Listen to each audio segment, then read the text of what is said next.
Debt is as old as civilization itself. Long before banks or paper money, debt was simply a promise.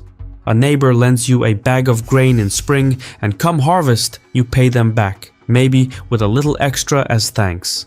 This is how societies operated for thousands of years. However, as trade expanded beyond local communities, these arrangements grew more complex. During the Renaissance, Italian banking houses created credit instruments, ways to transfer debt rather than just hold it personally. This allowed merchants to do business across continents without carrying chests of gold. The real breakthrough, however, came in 1694, when Britain faced a funding crisis under King William III.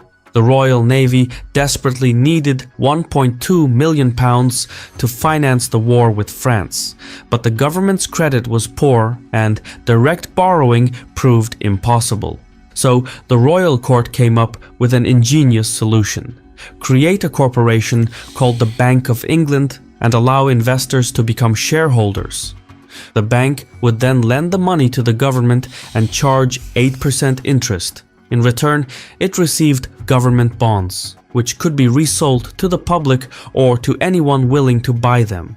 Suddenly, for the first time, ordinary citizens could effectively lend money to the state through a reliable agent.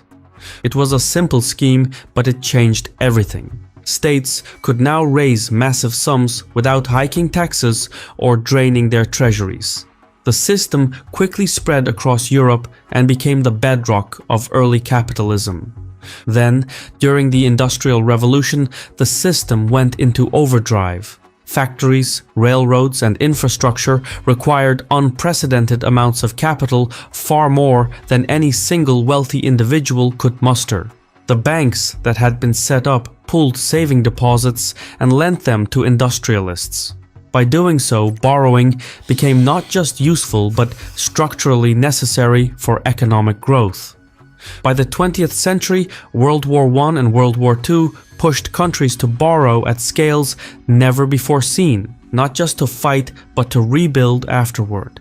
In 1944, the Bretton Woods Agreement made the US dollar the centerpiece of the global financial system, with currencies tied to the dollar and the dollar tied to gold. But gold was limited and economies had to grow. So, as US spending accelerated during the Vietnam War and the Great Society programs, there wasn't enough gold to back the flood of dollars circulating globally, forcing Nixon to sever the link in 1971.